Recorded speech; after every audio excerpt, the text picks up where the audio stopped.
안녕하세요. 민간임대주택 사업자에 대해서 이제 두 번째로 제가 안내하는 건데요. 일단 오늘이 22년 11월 26일 토요일, 지금이 14시 10분 정도 됐겠다.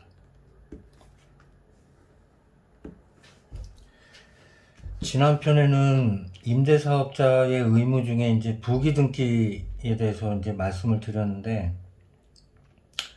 그 부기등기는 이제 올해 12월 9일까지 전국의 모든 그 주택 임대사업자로 각 지자체의 임대사업자로 등록하신 분은 올해 12월 9일까지 무조건 부기등기 신청하셔야 됩니다. 안 하시면 과태료 불이익이 있습니다. 그리고 지금 오늘은 그 부기등기 사항 의무도 중요하지만 전반적인 임대 사업자의 어떤 그 총체적인 어떤 관리 시스템이 어떻게 되어 있는지, 그리고 그 하나하나의 챕터마다 제가 주중에는 근무를 하기 때문에 이게 동영상 안내를 못 해드리고 주말 이용해서 이렇게 베란다 나와서 한번 생각을 정리한 다음에 이렇게 말씀드리는 차원에서 기계적으로 약간 제가 친한 편이 아니라 무편집으로 그냥 바로바로 이렇게 말씀드리는 것이니까 핵심적인 요소만 이렇게 안내 들으시는 청취자분께서 받아들이면 되겠습니다. 자, 일단 달려보겠습니다. 우선 자, 큰 틀에서는 임대사업자,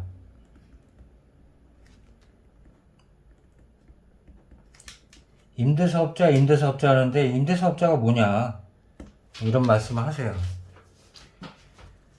근데 어떤 분들은 일단은 그 관할 세무서에서 사업자 등록이라는 걸 하죠.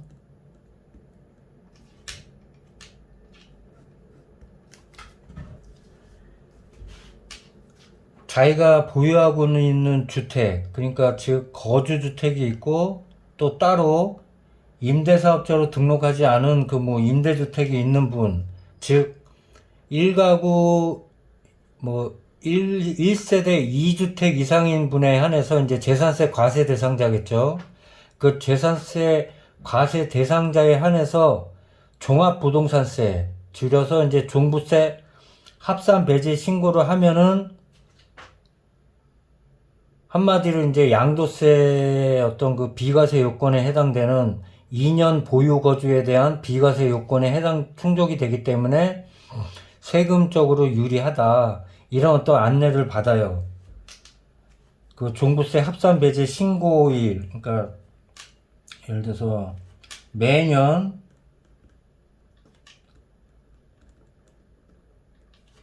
종부세 합산 배제 신고 기한이라고 해서 매년 9월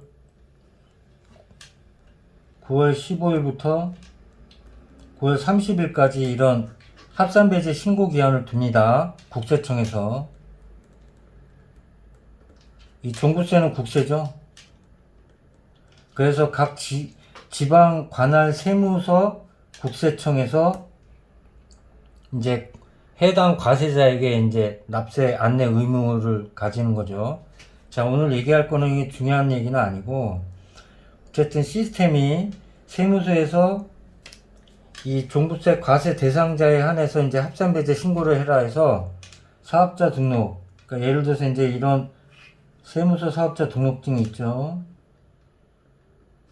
등록증에서 여기에 이제 보통 여기 가로 열고 해서 일반 과세자, 간이 과세자, 임대사업자가 아닌, 임대사업자로 등록하신 분이 아닌 사람이 이제 이런 식에 해당하고, 이제 세무서에서 이제 재산세 과세 대상자에 한해서 이제 1가구 2주택자의 이제 우편 안내를 이제 하면은 종부세 이제 과세 대상자에 한해서 세무서에 이제 이런 합산 배제 신고 기한이라고 해서 우편을 받으신 분은 이게 뭔가 해가지고 일단은 관할 세무서에 가서 물어봅니다. 문의를 해요. 그러면 세무서에서는 이 지자체 임대사업자 등록에 대한 절차에 대해서는 자세한 안내를 못해요. 그냥 세무서에는 세금 관련해 가지고 이렇게 해라. 지자체 가서 임대사업자로 등록해라. 그런 안내를 할 수밖에 없는 한계가 있어요. 그래서 일단은 그 과세 대상자는 뭐 알았습니다 그러면서 세무서 사업자 등록증에 부가가치세 면세사업자 해서 일단은 세무서 사업자 등록증을 이렇게 발급을 먼저 받아요. 먼저 선발급. 그러면 이 증서를 갖고 지자체에 오십니다. 지자체 방문. 그래서 이분은 자기가 임대사업자라고 착각을 하세요.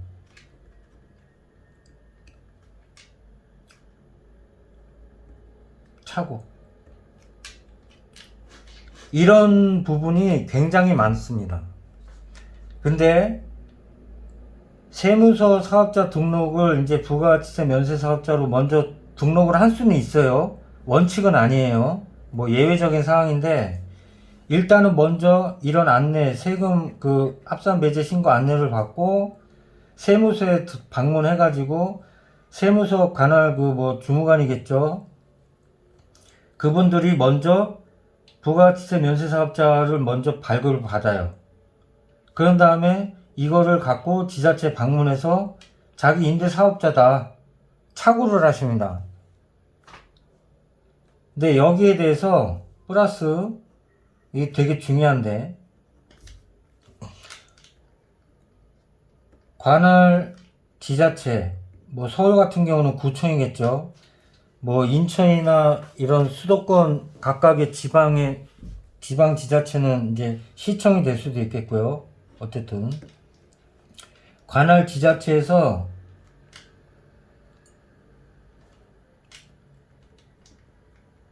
민간 임대주택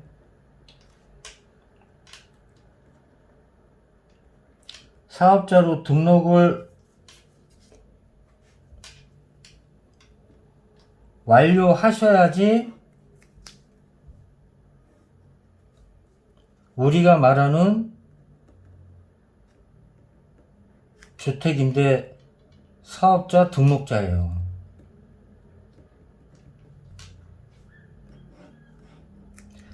세무서 사업자 등록해가지고 부가가치세 면세 사업자라고 해서 이게 임대사업자 아니에요. 관할 세무서 사업자 등록에 대한 부가가치세 면세 사업자로 발급을 마치신 분에 한해서 플러스 관할 지자체에 민간임대주택 사업자로 등록을 완료하셔야지 정상적인 주택임대 사업자예요. 근데 이게 의무냐? 의무가 아니다. 의무가 아니다. 이건 자기 선택사항이에요. 즉 이게 뭐냐? 국가에서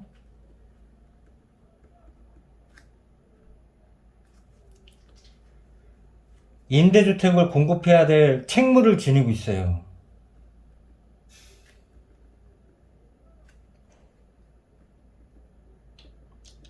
근데 현실적으로 준공 나기까지 보통은 2, 3년 정도가 소요되니 이거를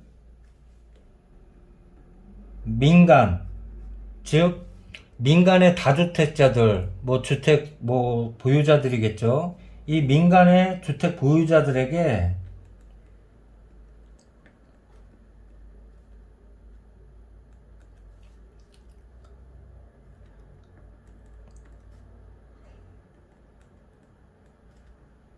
주거생활 안정에 기여할 수 있도록 어떻게 보면 책무를 이양하는 거예요. 대신에 그 주택임대사업자로 등록하면 해서 주거생활 안정에 기여하면은 그 세입자들 임차인이겠죠. 임차인의 주거생활 안정에 기여하면 그에 상응하는 반대급부로 주택의 뭐 부동산이겠죠. 취득, 보유, 추후에 이제 처분에 대한 어떤 그 각각의 부동산 세금에 대해서 감면을 해주겠다. 이런 어떤 정부와의 암묵적 약속이에요. 근데 여기서 또 이런 의문이 들겠죠. 아, 그러면은 그 각 관할 세무서에 사업자 등록을 해서 부가가치세 면세 사업자로 발급을 받고 그 다음에 관할 지자체에서 민간임대주택 사업자로 등록을 하면은 주택임대사업자로 등록자가 되는데, 주택임대사업자로 등록하면은 무조건 세금 감면 혜택을 받느냐? 이것도 아니에요.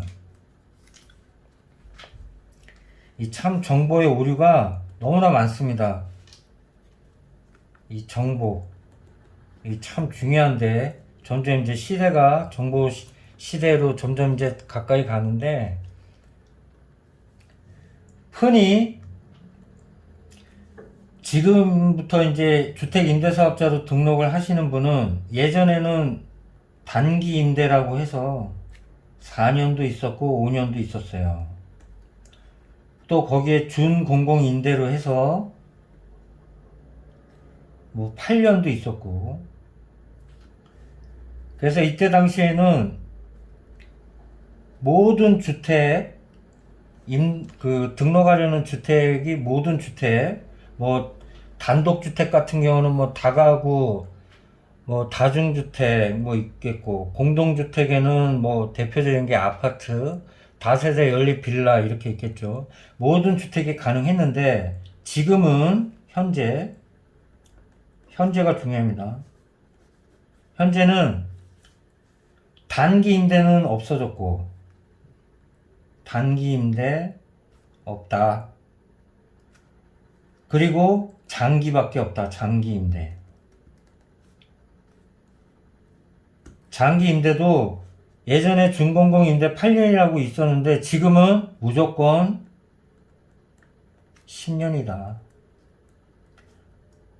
이 말인 즉슨 의무 임대 기간이 무조건 10년이에요. 이 10년 동안에 실거주 못해. 매매 처분 안 돼. 무조건 10년 동안 오로지 임대만 하셔야 돼요. 오로지 임대만. 거기에다가 지금 현재 아파트, 이 대표적인 공동주택의 대장주죠. 아파트는 등록이 안 된다. 대신에 도시형 생활주택이라고 그래서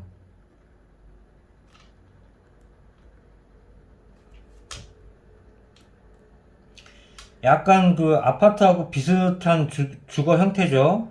요거는 가능하다. 근데 요거는 자기가 자의적으로 판단하는 게 아니고 건축물 대장상,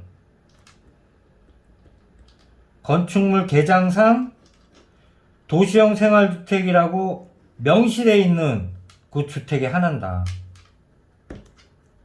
그래서 결론, 중요합니다. 장기 임대 10년밖에 없다. 그리고 모든 주택은 다 되는데, 모든 주택에 대해서 등록이 가능한데 아파트는 안 된다.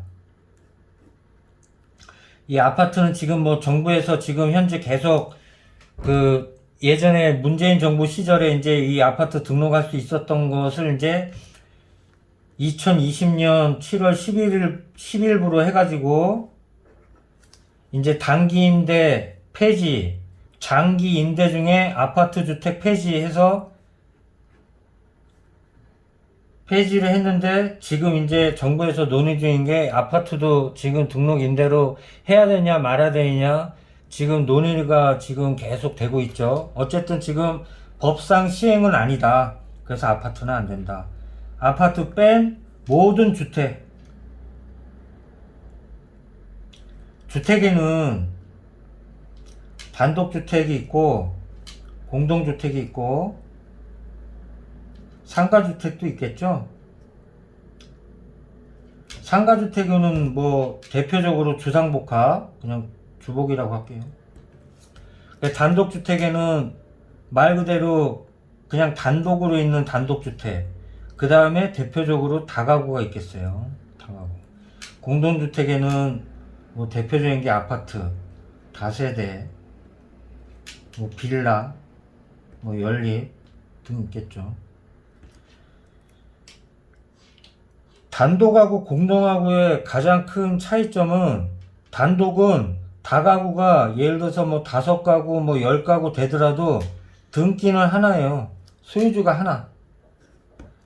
근데 공동주택, 즉 아파트, 다세대, 빌라, 연립은 각각의 세대마다 등기가 돼 있다는 거예요. 예를 들어서 다세대가 이렇게 6개가 있다. 그러면 다세대 같은 경우는 등기가 6개예요. 6개. 근데 주택의 외관만 보고 다세대다 다가구다 이게 판명이 안 돼요. 왜냐하면 요즘에 이제 건축이 점점 이제 세련되고 조금씩 이제 시대에 맞춰서 뭐 건축 비용이나 이런 것들 차원도 그렇고 점점 이제 예전에 단독주택 하면은 뭐 이런 식으로 해서 돼 있는데, 요즘에는 이런 집합 건물도 이렇게 나눠져 가지고 이게 외형상은 빌라 같고 연립 같은데 이게 등기가 하나면은 단독 소유로 해서 이게 단독주택일 수가 있거든요. 그러니까 외형상으로 저게 뭐 빌라다 단독이다 구분 못한다. 건축물 대장 등기부 등본을 발급해서 열람해서 봐야지 이게 등기부 등본에 소유주가 한 명이냐 아니면 각 세대별로 등기가 있냐 그걸 알 수가 있는 거예요. 자, 어쨌든 부연 설명은 이 정도로 됐고,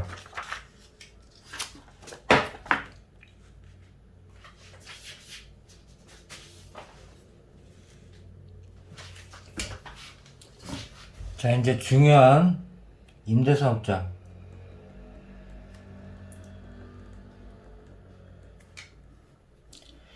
이 명칭이 중요한 건 아닌데, 이게 정확한 명칭은 여기 각 지자체에 지자체 등록,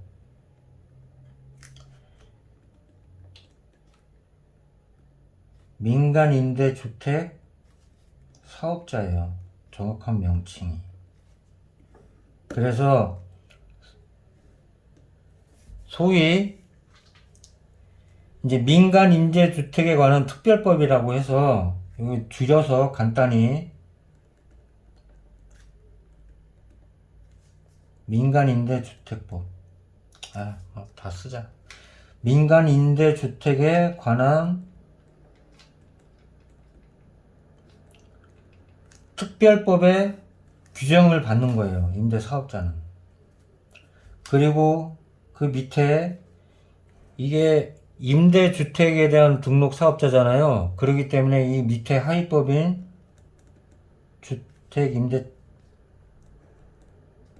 임대차 보호법, 소위 주임법이라고 하죠.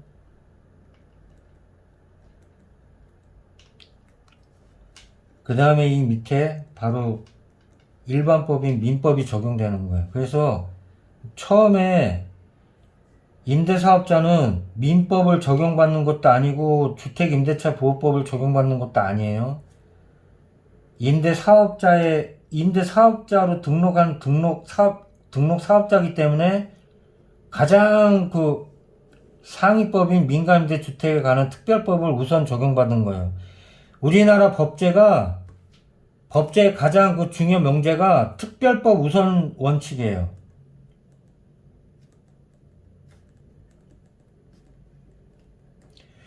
그래서 만약에 민간과 민간이에요. 민간과 민간이면은 적용받는 게 민법이에요. 일반법인 민법.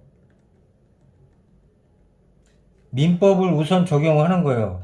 근데 이 둘 당사자 간에 이 사람이 만약에 공무원이에요. 공무원과의 어떤 문제가 발생했어.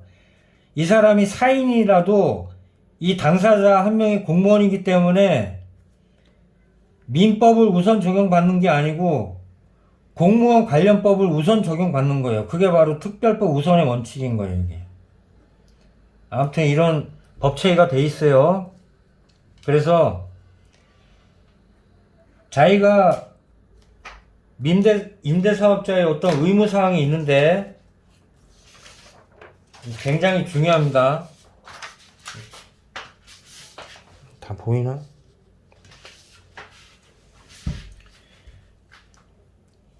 여기 임대사업자 의무사항 해가지고 총 지금 현재 나와 있는 법제로는 16가지가 있는데 이 중에 개인이든 법인이든 공통 적용되는 중요한 사항이 바로 이 의무 임대기간이에요. 의무 임대기간 준수. 이게 지금 10년이다. 무조건. 그리고 또 중요한 게 임대차 계약 신고. 이 신고에 있어서는 임대료 증액 제한이 있고 또 보증금 보증 가입이 있어. 임대 보증금 보증 가입에 대한. 그리고 등록하려는 임대주택이 오피스텔이다.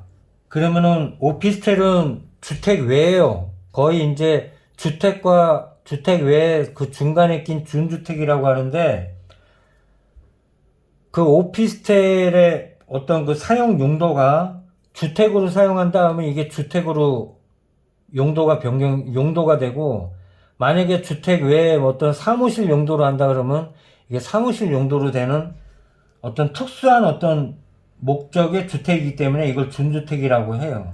근데 오피스텔 같은 경우는 특이하게 행정정보 공동이용 사전 동의서라는 게 필요하고 그 다음에 오피스텔의 관리사무소에 그 거주사실 확인서라는 걸 갖다가 첨부를 해야 돼요. 이런 거는 제가 이따가 임대차 계약 신고 챕터에서 자세하게 안내를 해 드릴 거예요. 그리고 중요한 게 임대차 계약 유지 의무도 있어요. 그리고 임대차 계약 신고할 때 이 표준 임대차 계약서 법정 서식이 있는데 일반 부동산 임대차 계약서로 임대차 계약 작성해서 신고하면 안 돼요. 임대사업자는 특이하게 이 표준 임대차 계약서에다가 사용해야 되는 작성 의무가 있다. 위반 시 이거 미이행했을 때 과태료 사항이 이렇게 쭉 옆에 열거가 되어 있어요. 그 다음에 제가 첫 편에 말씀드린 부기등기 요거는 뭐 그렇게 중요 사항은 아닌데 왜냐하면 이 모든 임대사업자 이 우리나라 전국에 임대사업자로 등록한 사람은 올해 2022년 12월 9일까지 관할 그 물건 소재지 관할 등기소 가서 부기등기 신청을 해서 자기 소유권 등기부 등본에 민간임대주택 등기라는 표기를 꼭 해야 하는 의무사항이 이제 개정이 돼가지고 이 부기등기 의무가 추가가 된 거예요. 그래서 지금 여기 굵은 편으로 이렇게 표시된 게 개인사업자든 법인사업자든 한 대략 9가지에서 10가지 정도의 핵심적인 의무사항을 꼭 지키셔야 된다.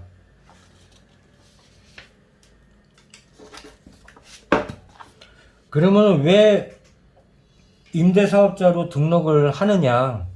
그 이유. 거의 10중 8구. 거의 100%라고 봐야겠죠.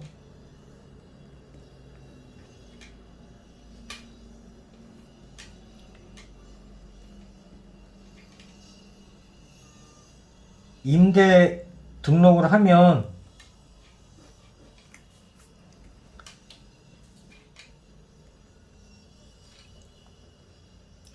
등록한 임대주택에 대해서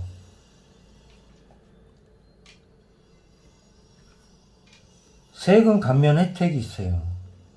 아까 처음에 말씀드린 국가에서 공급해야 하는 그 책무가 있는데 이거를 민간 주택 보유자들에게 이양을 하면서 당신네들이 임차인과 세입자의 주거 안정 생활에 좀 기여를 하면은 국가에서는 그에 대한 반대급부로 세금 감면 혜택을 주겠소 하는 정부의 암묵적 약속이라고 그랬죠. 그래서 이 세금 감면 혜택. 근데 이게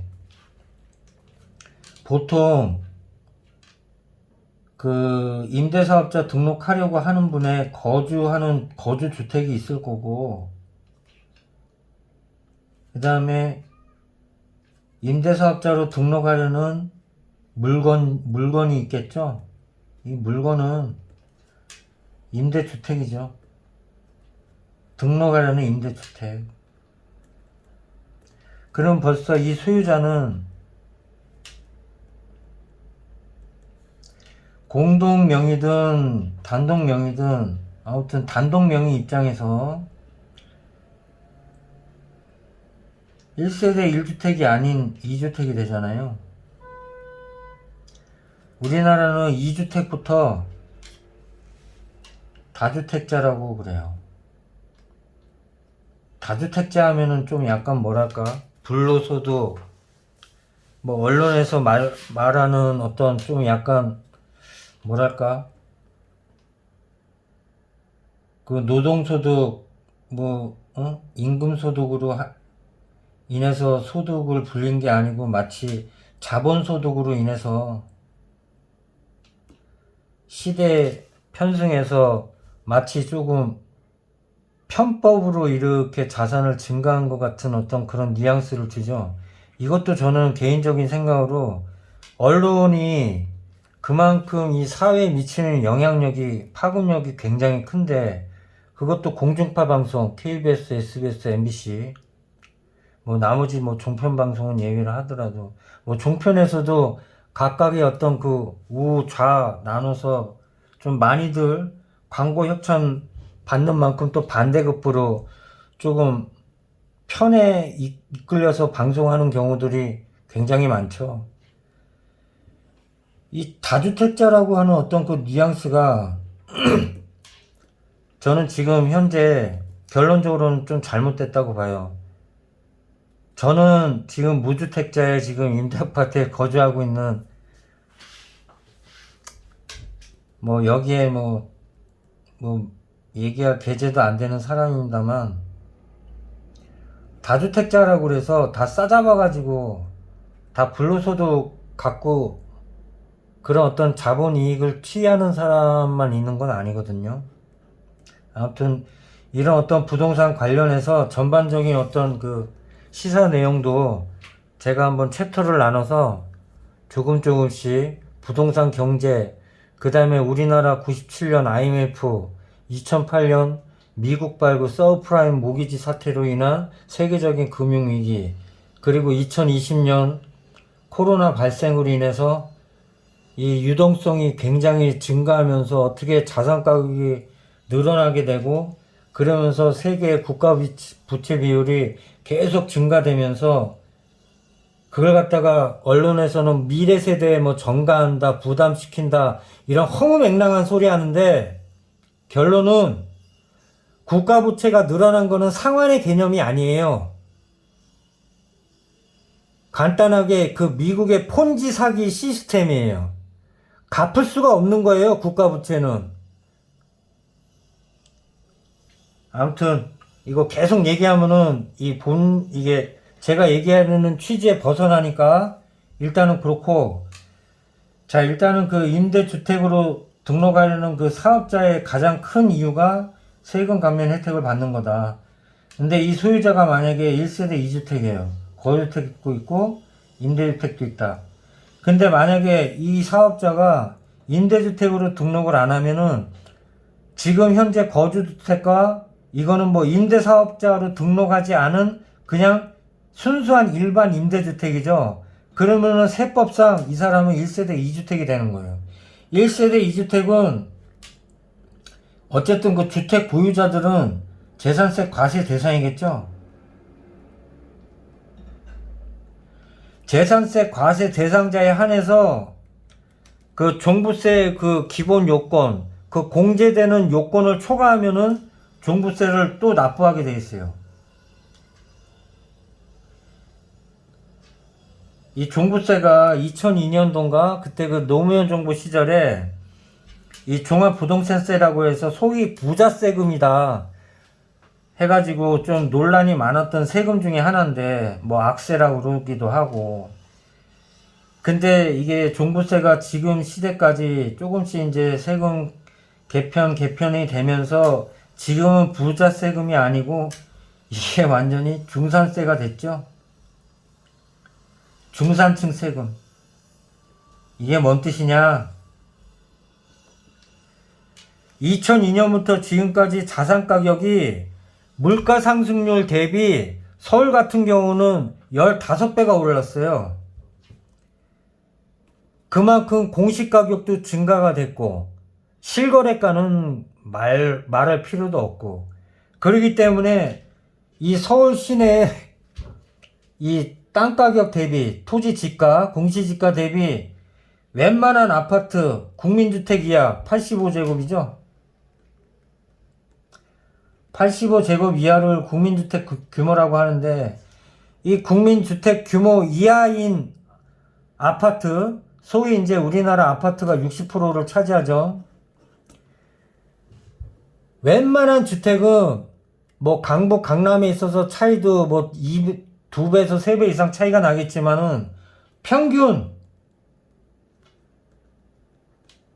10억에서 15억이에요.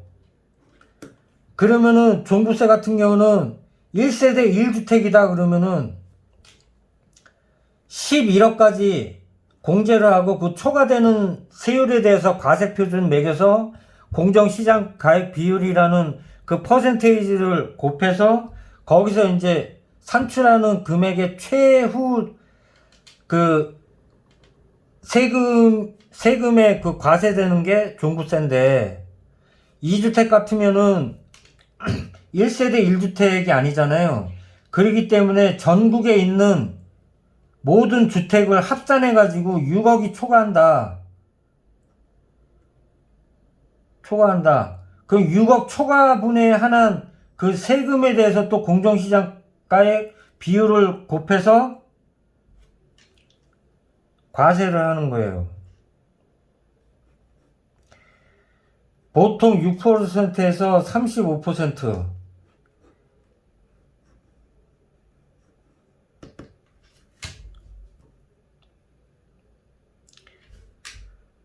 조정대상 지역이라고 해서 이게 규제지역인데, 전에는 투기지역,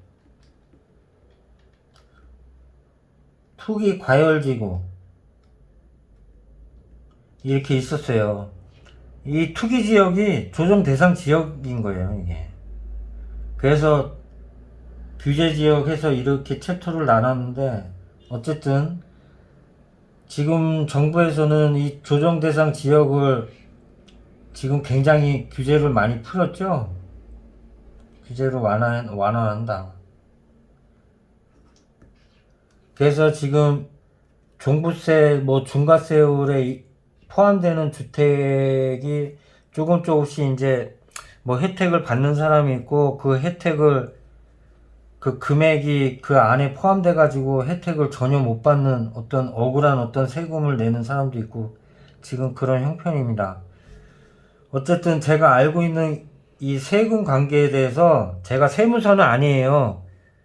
저는 2009년 20회 공인중개사 자격 취득자인데, 아무튼 지금 시간이 지금 굉장히 오래됐긴 한데, 제가 2010년, 2009년도 자격 취득하고 2010년부터 2013년 말까지 대략 한 3년 반 정도 부동산 법원 경매 그 낙찰 경락받은 사람의 이제 취득, 보유, 그리고 나중에 추후 이제 처분에 관계돼서 제가 임대 관리를 이렇게 도맡아 하면서 그 기억으로 제가 지금 현재 개정되어 있는 법에 맞춰서 제가 그 감각을 조금씩 이렇게 살리면서 지금 말씀드리는 거예요.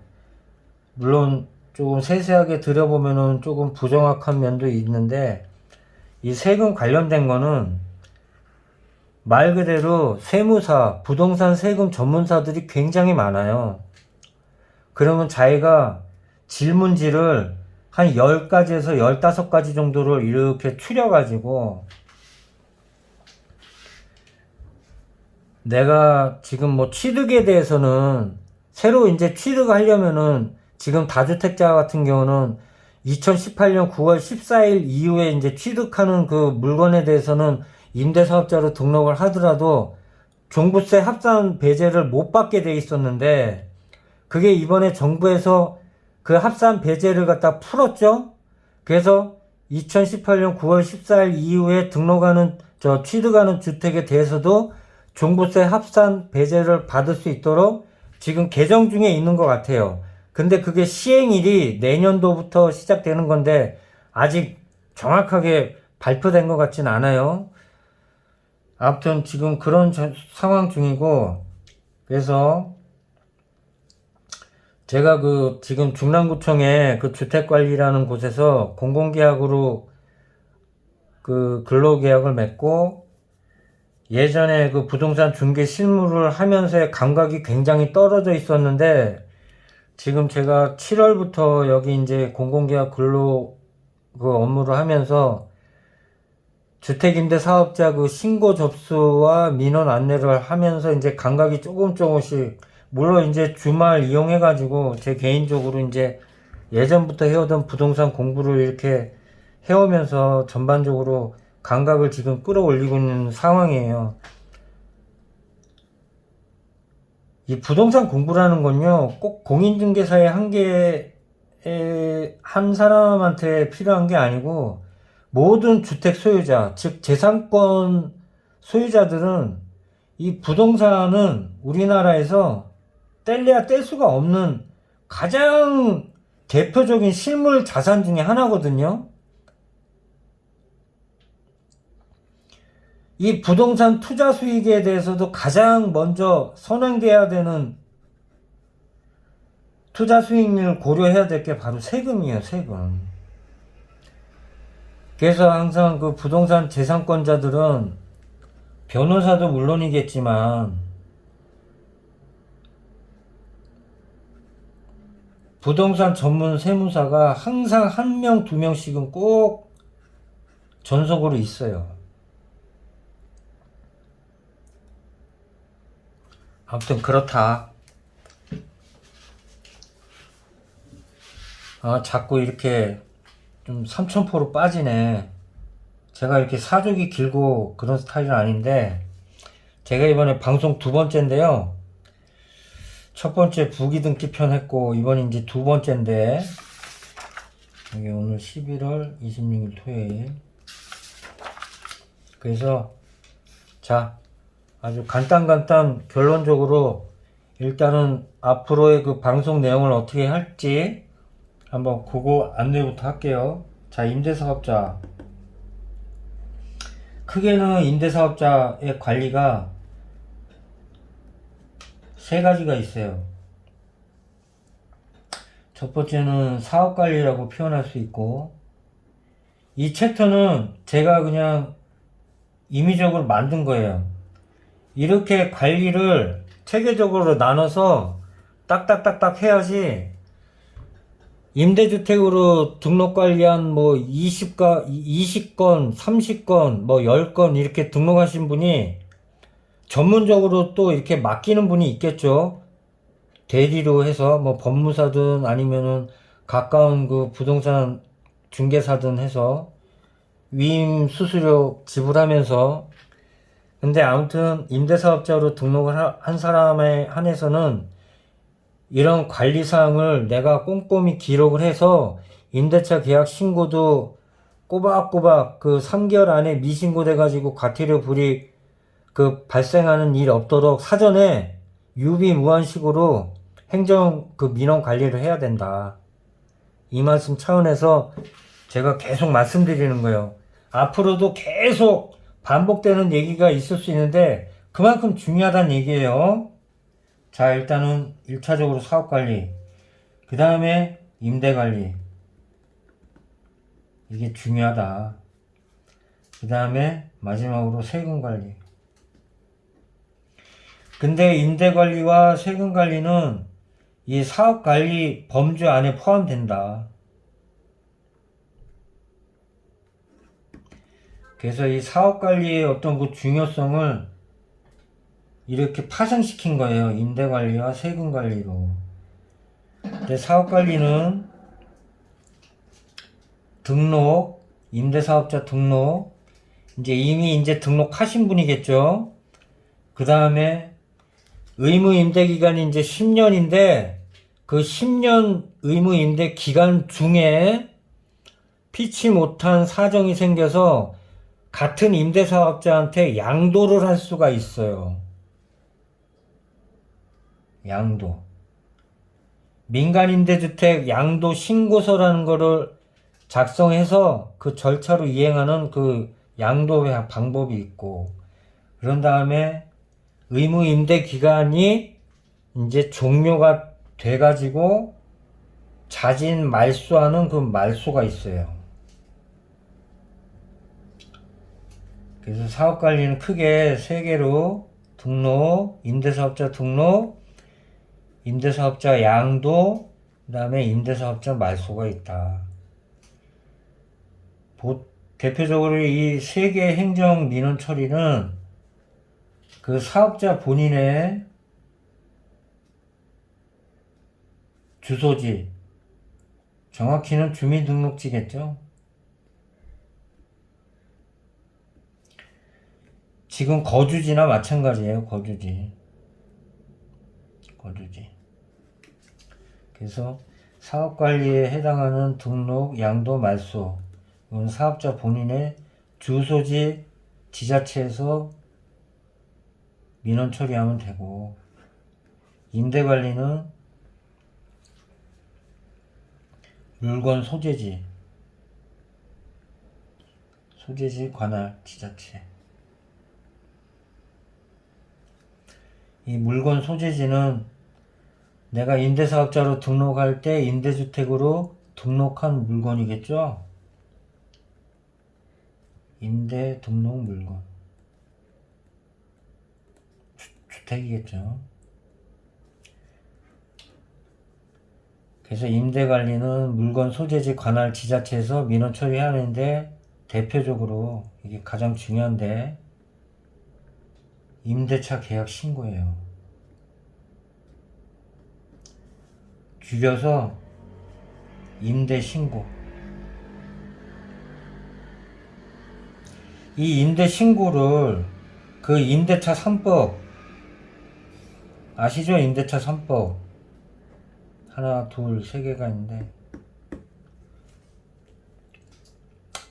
전월세 신고,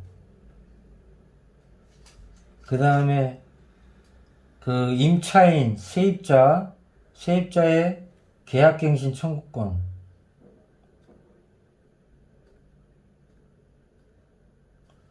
그 다음에 하나가 임대료 증액 5%인가?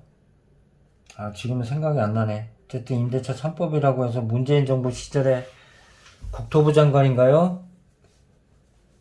전현민가? 하여튼 임대차 3법이라는 어떤 이 법의 취지가 지금 시대에 와서는 이게 좀 되게 좀 약간 이상한 방향으로 와전됐죠. 아무튼 이 전월세 신고는 계약일로부터 1개월 이내에 각 그 행정동, 그러니까 뭐 예를 들어서 동작구 사당동이면은 동작구청이 아니고 그 사당동 관할 주민센터, 옛말로는 동사무소가 되겠죠. 동사무소에 전입신고하면서 확정일자 받고 그러잖아요. 그래서 계약일로부터 1개월 이내 임대인, 임차인 전월세 신고를 해야 되는 또 의무가 있는데, 요거는 전월세 신고는 보증금 5천만원 이상 월세 60만원 이상인자만 이제 신고를 하게 돼 있는 거예요. 만약에 보증금 5천만원 이하 또는 월세 60만원 이하인 사람은 안 해도 되겠죠? 근데 가급적이면은 임차인 입장에서는 전입신고를 해야지 자기 임대보증금을 약간 보존할 수 있는 어떤 안심이 되니까 이 금액에 상관없이 임차인 입장에서는 저 계약일로부터 한 달 이내에 꼭 그 해당 주민센터, 관할 주민센터 가서 전입신고 플러스 확정일자를 반드시 받아야 되는 게 중요하다 하겠죠. 근데 임대사업자로 등록한 임대사업자, 등록 임대사업자는 해당 그 물건 소재지 관할 지자체에 임대차 개역 신고, 즉 임대신고, 표준 임대차 계약서 작성한 거하고 플러스 2번 이 임대 보증금에 대한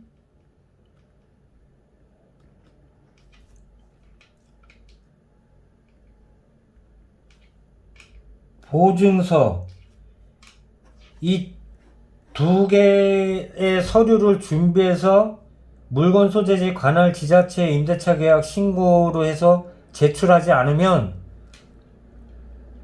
접수가 안 돼요. 접수가 안 되면은 이 표준 임대차 계약 체결일로부터 3개월 내에 신고가 안 되잖아요? 신고가 안 됐다.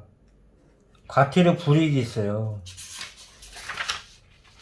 이 임대차 계약 신고 네 번째 위반 시 제재 사항에서 요거는 그 임대 물건 주소지, 임대 물건 소재지 그 지자체에서 1천만 원 이하의 과태료 불이익이 발생할 수 있다.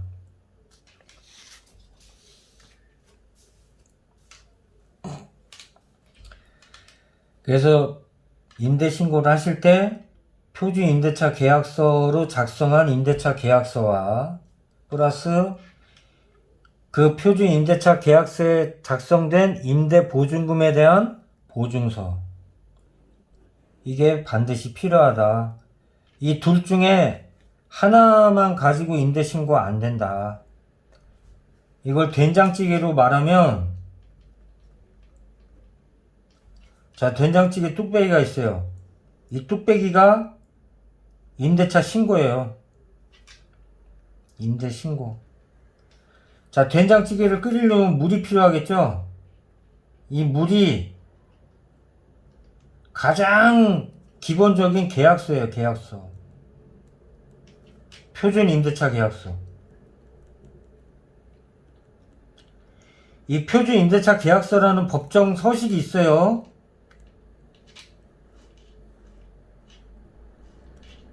표준 임대차 계약서. 임대사업자는 무조건 일반 부동산 임대차 계약서 안 돼요. 임대사업자는 지자체에 등록한 임대사업자는 반드시 이 표준 임대차 계약서 양식에다가 사용해야 되는 사용 의무가 있다. 이것도 과태료예요. 자, 여기 3번에 보면은 표준 임대차 계약서 사용 의무에서 이것도 미이행했을 때 위반 시 제재 사항이 1천만 원 이하의 과태료다.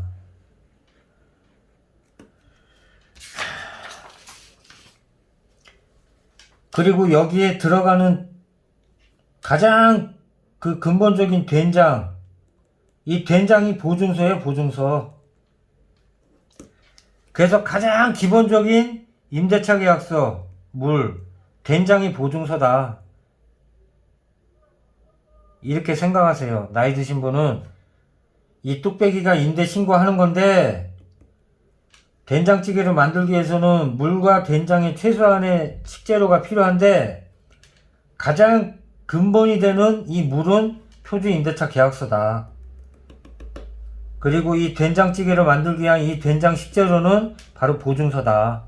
이렇게 생각하셔서 해당 물건 소재지 관할 지자체에 임대차 계약 신고하실 때는 표준 임대차 계약서 플러스 임대보증금 보증서. 자, 임대보증금 보증서를 제출할 때 원칙이 있으면 예외가 있다는 얘기겠죠? 자, 원칙은 임대보증금 전액에 대한 보증가입이 원칙이에요. 자, 원칙. 자, 임대보증금 보증서 원칙이 임대보증금 전액에 대한 보증가입이 원칙이다. 자, 예외.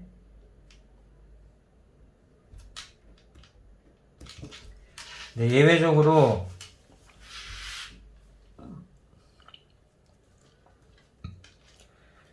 각 지자체에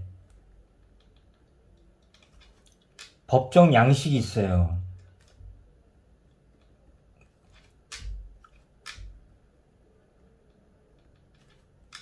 보증금 관련 임차인 동의서라는 각 지자체의 법정 양식이 있어요. 이 법정 양식은 인터넷에 렌투홈이라는 자, 네이버든 다음이든 구글이든 자,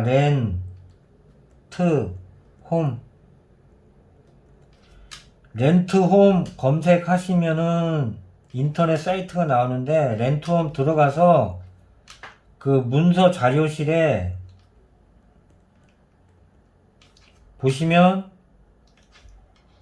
이 각 지자체에 그 있는 법정 양식 다 여기서 출력받을 수 있습니다. 출력 가능하다.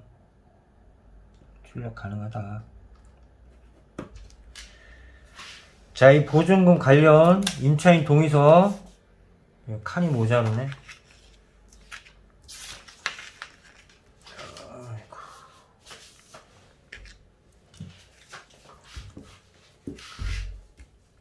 자, 요거 이렇게 끌고 와서 자, 예외 각 지자체 법정 양식.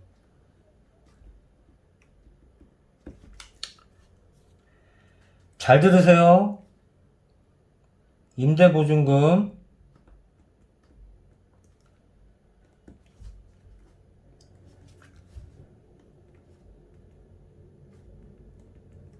(5천만원) 이하, 요거는 5천만원까지 가능. 우리가 이렇게 안내하다 보면은 이하, 이상, 미만, 초과를 구분을 못 하시는 분들이 계세요. 자,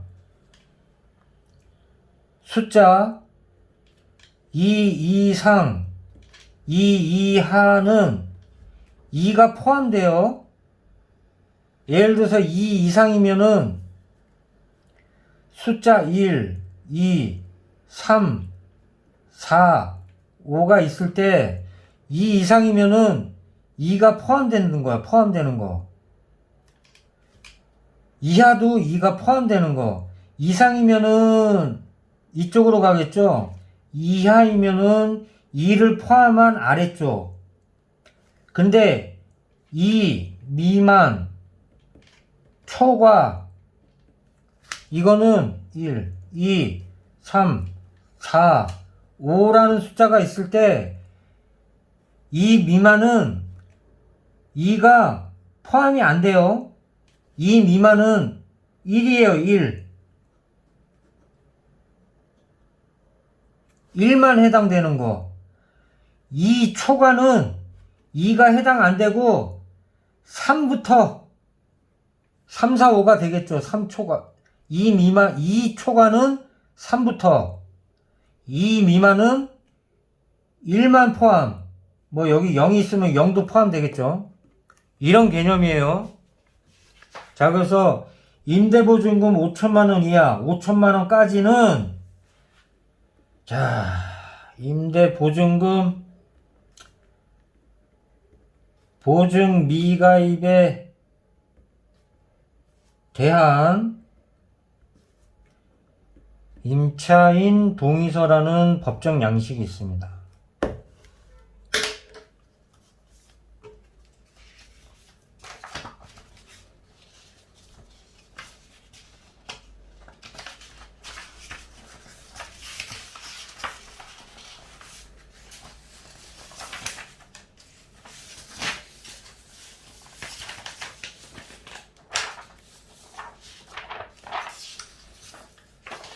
자, 요거예요, 요거.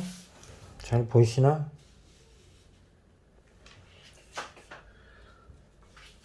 자, 여기 민가 임대주택에 관한 특별법 시행규칙에서 이제 별지 법정 서식이 있죠?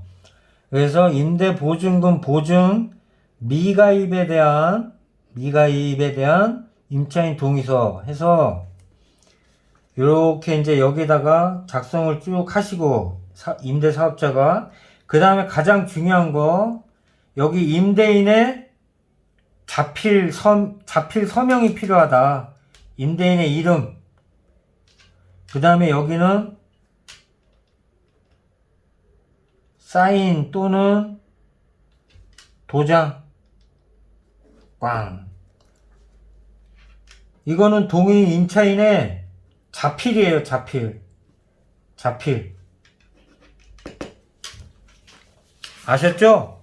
그래서 여기에 대한 그 작성 견본은 제가 민원 안내 할 때 요거를 항상 드리는데 여기 이렇게 미가입에 대한 보증금 5천만원 이하 보증금 5천만원까지 자 이때 임대사업자의 인적사항 본인 뭐 생년월일 연락처 그 다음에 임대주택 소재지는 그 등록한 임대주택 물건 소재지 자기 거주주택 소재지 아니에요. 임대주택 소재지. 그 다음에 임대차 계약기간 언제부터 언제까지. 그 다음에 우선변제금. 이 우선변제금이라는 게 뭐냐면은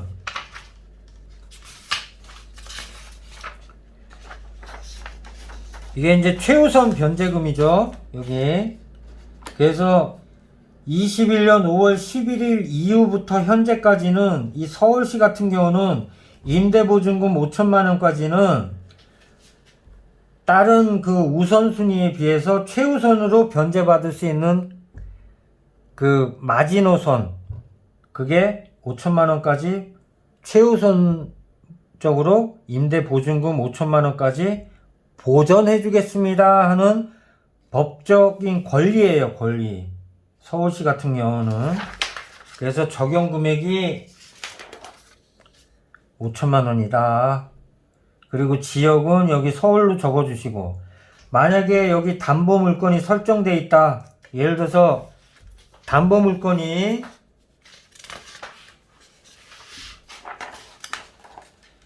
지금 현재 2021년 5월 11일 이후에 최우선 변제 받을 수 있는 금액은 서울 같으면 5천만원인데 만약에 담보 설정 그 일자가 근저당 설정이겠죠. 자기 그 소유권 등기부 등본에 표제부, 갑구, 을구가 있는데 을구에는 소유권 외에 관한 사항이 등재가 되겠죠. 그 중에 가장 대표적인 게 근저당권 설정 등기라는 그 문구예요. 거기에 그 내용에 보면은 근저당권 설정 등기해서 뭐 등기 접수일, 등기 원인일, 그 다음에 그 옆에 이제 그 뭐 등기 원인에 대한 그 내용이 등재가 돼 있는데 등기 접수일 바로 밑에 또는 등기 원인일 바로 밑에 근저당권 설정 시점 해가지고 날짜가 적혀 있어요. 그 날짜, 그 일자가 2021년 5월 11일 이후에 설정돼 있다. 그러면은 서울시 같으면은 적용 금액이 5천만원인데 만약에 2021년 5월 11일 이전에 근저당권이 설정됐다. 그러면은 이 각각의 그 날짜 해당 구간이 있어요. 그 해당 구간에 맞는 그 적용 금액의 일자에 적용되는 그 금액을 이 적용금액에 작성해주면 되는 거예요. 그래서 근저당권 설정한 게 없다. 주택담보대출 받은 게 없다. 이 임대주택에 대한 주택담보대출이 없다. 그러면은 적용 시점에 여기 아무것도 작성하지 말고 근저당권 설정된 게 있다. 이 임대주택에 대해서. 그러면 그 근저당권 설정 날짜를 여기다가 적어주시는 거예요. 그래서 2021년 5월 11일 이후에 근저당권 설정을 했다 그러면은 적용금액은 5천만 원이겠죠. 그리고 그 밑에 동의자 임차인.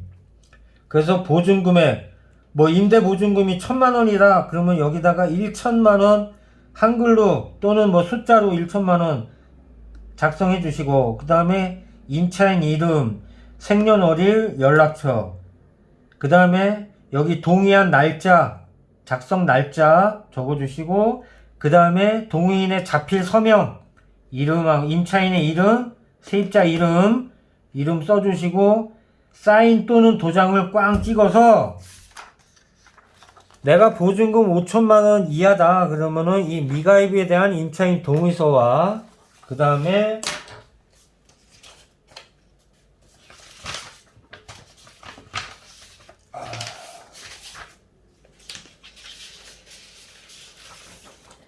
자, 여기 표준 임대차 계약서.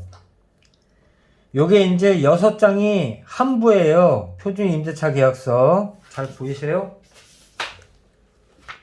잘 보이시죠? 자, 그래서 이제 표준 임대차 계약서, 임대사업자, 임차인, 이렇게 계약 당사자들이 이제 자기 이제 인적사항 적고, 그 다음에 공인중개사가 개입이 됐으면 여기 공인중개사 인적사항. 그 다음에 여기 밑에는 민간임대주택에 관한 특별법에 대한 그 법조문이 명시가 돼 있어요. 그리고 그 다음 페이지 이쪽에는 민간임대주택 소재지에 관한 그 내용사항을 쭉 적으시고, 여기 계약조건 또 쭉 적으시고, 그리고 3쪽부터 쭉 이제 민간임대주택 그 법에 관한 법조문이 법조문이 쭉 이렇게 명시가 돼서 열거가 돼 있어요. 임대인의 의무사항이 거의 명시가 돼 있죠. 중간중간에 임차인의 의무사항도 지켜야 돼. 임차인, 세입자가 지켜야 될 의무사항도 중간중간에 명시가 돼 있고, 가장 중요한 게 여기 6장 중에 5장째 5쪽 여기에 임차인이죠. 임차인 세입자는 본인은 임대보증금 보증가입 민간임대주택의 권리관계 등에 관한 주요 내용에 대한 설명을 듣고 이해했다. 그래서 여기 임차인, 세입자, 자필 서명이에요.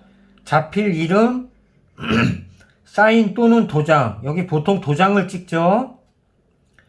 공인중개사 개입한 임대차, 표준 임대차 계약서 작성할 때는 공인중개사, 임대인, 임차인에서 계약서 세부를 같은 날짜, 같은 방식으로 작성해서 다 간인을 하거나 날인을 해서 각각 세부를 작성해서 공인중개사 한 부, 임대인 한 부, 임차인, 세입자 한 부 해가지고 그렇게 동일한 계약 내용을 각각 갖고 있는 거죠. 그래서 여기 임차인의 이름, 사인 또는 도장이 꼭 여기 명시돼야 된다. 이게 임차인 이름이나 서명 안 들어가 있다? 이 계약은 무효예요. 무효. 임대인이나 공인중개사 암만 이 계약이 유효하다고 해도 이건 무효예요. 무효. 이거 임차인의 이름과 저 사인 도장이 유효인지 무효인지 결정하는 중요 사항이다. 6장 중에 여기 5장째 5쪽, 6쪽 중에 5쪽. 자, 그 다음 마지막 장 6쪽 중에 6쪽. 여기는 이제 개인정보의 3자 제공동의서 해서 임차인이 이제 여기 자필 서명을 하면 각각의 그 관할 행정청 필요초에 따라서 임차인의 어떤 그 주민등록 초본이나 등본, 그 행정 처리를 위해서 열람할 수 있는 그런 어떤 자격 부여를 받기 위해서 개인정보 3자 제공 동의를 받는 거예요. 여기도 임차인의 자필 이름, 사인 또는 도장을 반드시 받아야 된다. 그래서 물건 소재지 관할, 여기 임대 신고할 때 물건 소재지 관할 지자체에 임대차 계약 신고, 임대 신고할 때 표준 임대차 계약서, 요거 표준 임대차 계약서 플러스 임대 보증금 보증서. 원칙은 임대 보증금 전액 보증 가입이 원칙이라고 그래서 임대사업자가 해당되시면 이런 주택도시보증공사, 즉 허그라는 이 공사에서 임대사업자가 보증 가입을 하면은 임대보증금 보증서라는 이 보증서를 발급받아가지고 이거하고 임대차 계약, 표준 임대차 계약서를 작성해서 접수를 해야지 임대 신고가 완료가 되는데,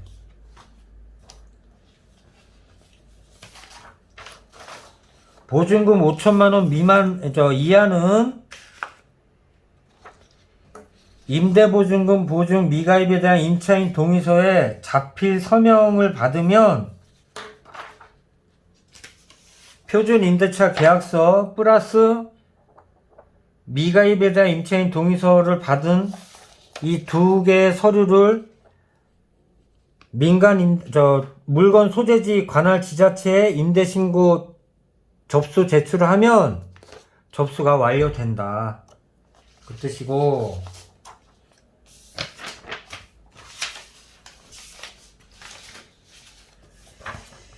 그리고 일부 보증. 일부 보증이 어딨냐?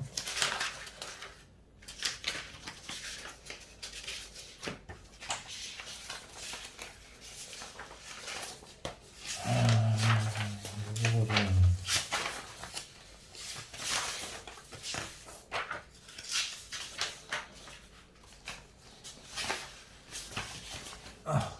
임대차 계약서. 자, 그리고 두 번째, 임대 보증금이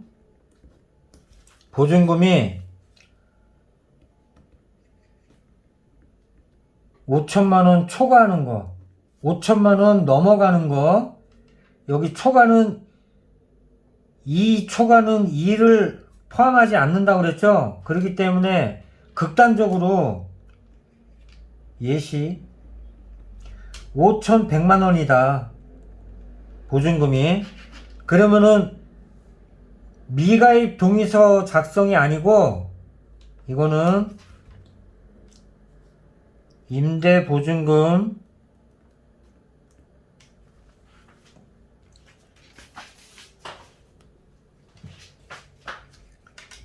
일부 보증 대한 임차인 동의서라는 양식이 따로 구비되어 있습니다. 이게 요거예요. 요거 임대보증금 일부 보증에 대한 임차인 동의서 해서 미가입 동의서보다는 조금 작성해야 될 칸이 좀 많죠. 그래서 여기에 대한 작성 견본은 이렇게 개인사업자 표시하시고, 임대사업자 본인의 인적사항, 그 다음에 임대사업자 실거주지, 지금 그 임대사업자로 등록한 주민등록 주소지, 지금 살고 있는 주소지, 사업자 주소지, 사업자 실거주지, 그 주소를 여기다가 작성하시면 되고, 그 다음에 밑에 연락처, 그 다음에 민간임대주택 소재지, 물건 소재지, 여기 뭐 동호수가 있으면 동호수까지 전부 다, 만약에 그냥 한 동이다 그러면은 동이 없고 호수만 있으면은 호수까지 정확히 특정해서 작성하고, 그 다음에 임대차 계약 기간 몇 년 몇 월 몇 일부터 몇 년 몇 월 며칠까지, 또 임대 보증금 숫자로 1억이면 1억 원 해서 숫자로. 그 다음에 저 여기 보증 대상 금액은 주택담보대출, 즉 임대주택에 대한 주택 그 담보대출이 없으면은 0원, 임대보증금 얼마 여기 쓰고, 여기 주택가격의 60%를 초과하지 않으면은 이 보증 대상 금액은 0 또는 마이너스가 나오겠죠. 그러면은 여기도 임차인의 자필 서명, 자필 이름, 여기 사인 또는 도장을 받아가지고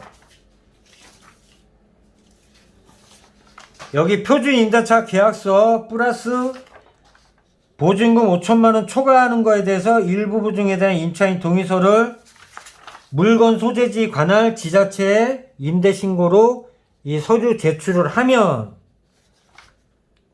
접수가 완료가 된다.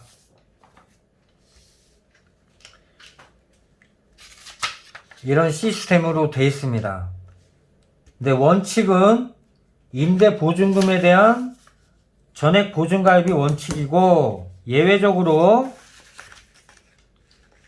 이런 각 지자체 법정 양식을 통해서 5천만원 이하는 미가입 임차인 동의서, 5천만원 넘어가는 거에 대한 거는 일부 보증에 대한 임차인 동의서 양식으로 보증금 관련 서류를 가름할 수 있다.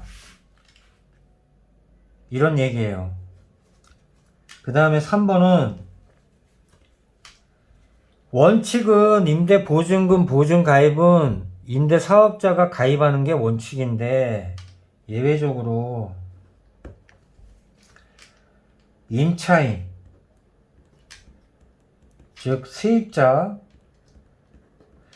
세입자가 임대보증금에 대한 보증을 가입하는 경우도 있어요. 대표적으로 전세보증금 반환 보증이라고 해서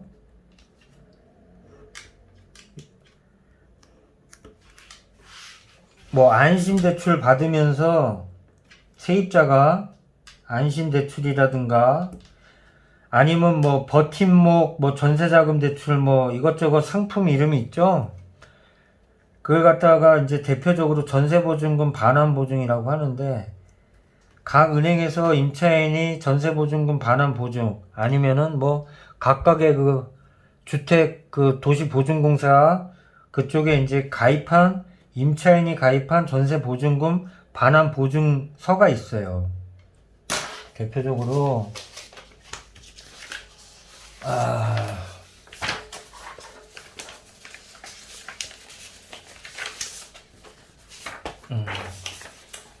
대표적으로 이런 거네요.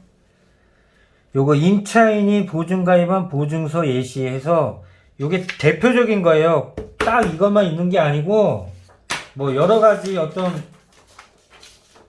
그 문서 형식이 있어요. 뭐 이런 식으로 전세보증금 반환 보증서, 요거는 말 그대로 견본이에요. 딱 이런 틀이 아니고 그냥 전세보증금 반환 보증서라는 어떤 그 양식이 뭐 이런 것도 있고 이런 것도 있다. 그리고 이런 것도 있다. 요거 전세금 안심대출 보증서. 하여튼 그 임차인 세입자가 가입한 이런 어떤 보증서가 있는데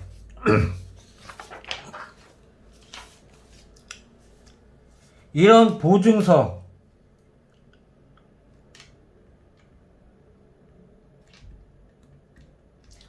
전세보증금 반환 보증서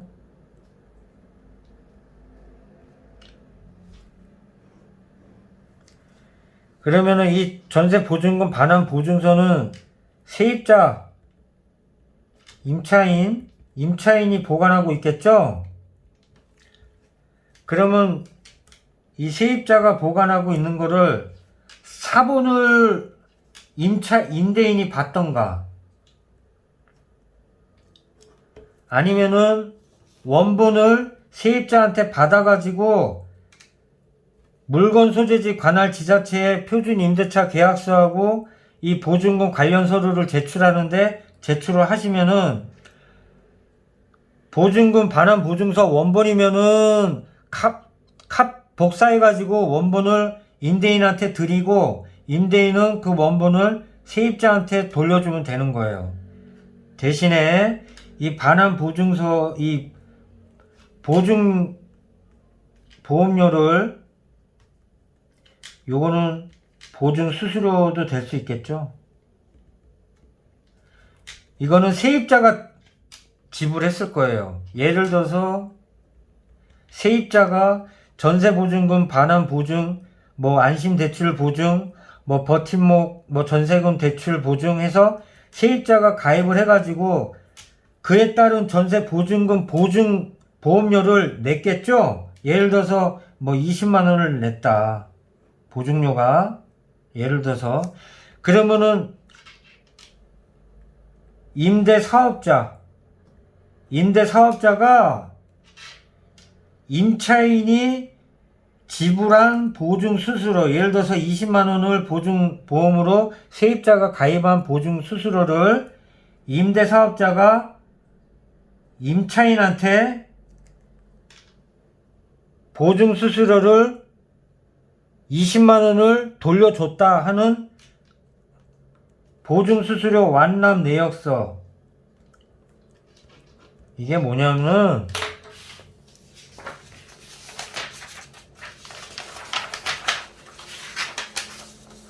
자, 요거예요, 요거. 은행 가서 이체 내역 하면은 이 영수증이겠죠, 영수증. 임차인이 납부한 보증 수수료를 임대인이